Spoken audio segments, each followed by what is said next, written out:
Si vous pouviez cultiver une vitalité et un équilibre propice à l'énergie et à l'harmonie, que feriez-vous ?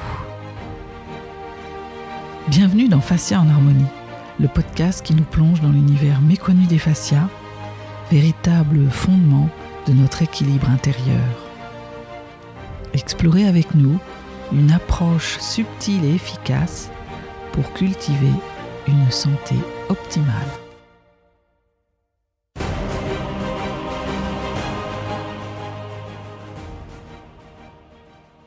Et les enfants dans tout ça ? On peut faire des séances de fasciathérapie pour les enfants. Fabien vous en parlera plus tard, je crois, dans un des épisodes. Si ce n'est pas le cas, je ferai en sorte. Dans cet épisode, on va, au travers d'une histoire, un cas concret, montrer en quoi les fascias des enfants sont particulièrement perméables. En effet, les enfants, ils sont encore en pleine croissance et développement, ils sont donc influençables parce qu'ils n'ont pas encore atteint leur maturité physique et émotionnelle. Et sans les protections que nous, adultes, nous sommes censés leur apporter, pour les protéger justement, ils peuvent être beaucoup plus vulnérables aux influences extérieures, notamment aux émotions et aux tensions.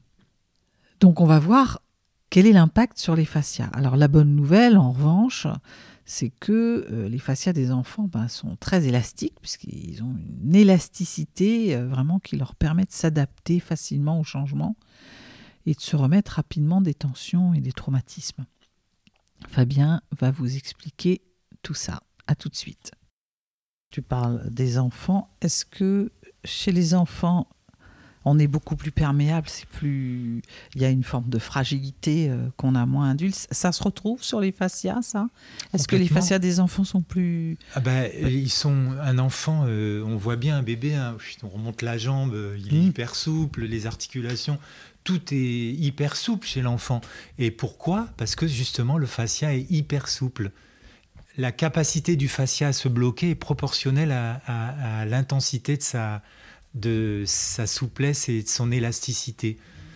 Par exemple, j'ai un autre exemple qui me vient là, d'une petite qui avait dormi avec sa grand-mère dépressive.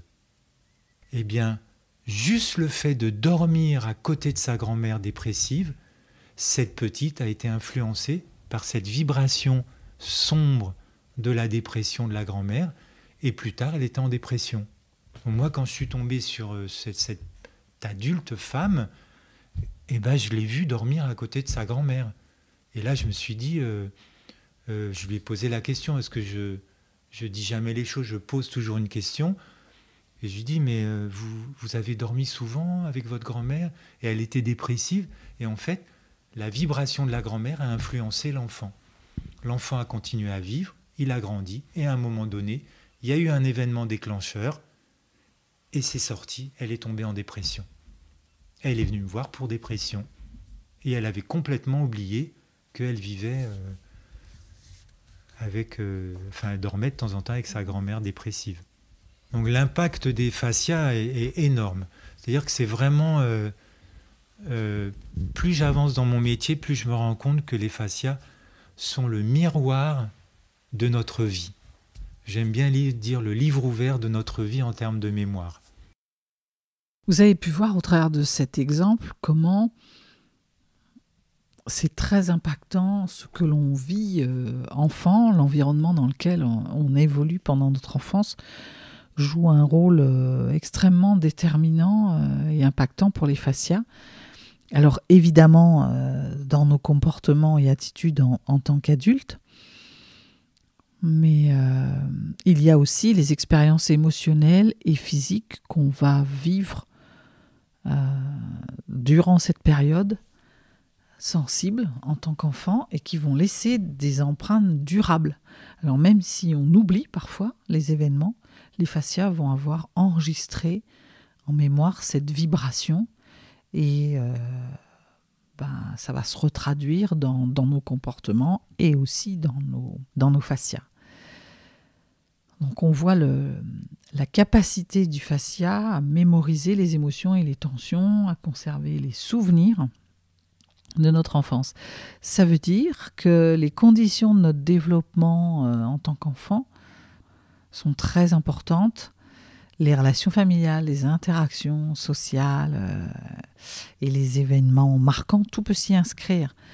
Donc, le comprendre permet de... Voilà, on n'est pas là pour tirer sur les parents, parce que être parent, c'est vraiment une tâche responsabilisante et pleine de questionnements parfois. Mais le fait de le savoir, ça peut être aidant pour... En tout cas, dans les quelques clés qu'on peut donner, c'est faire en sorte que les enfants puissent exprimer et libérer leurs émotions de manière constructive. Donc, faire attention à leur bien-être émotionnel et puis les faire exprimer surtout leur émotionnel. Ça peut leur donner une base plus solide pour une vie d'adulte équilibrée et épanouie. Et puis, il y a aussi la clé de prendre soin des fascias. Il y a des séances, on peut aller en séance en tant qu'enfant, en fonction de l'âge. Voilà, parfois les parents sont là, parfois les parents n'y sont pas, mais c'est aussi une démarche importante pour favoriser un développement harmonieux, puis surtout prévenir ces effets négatifs à long terme.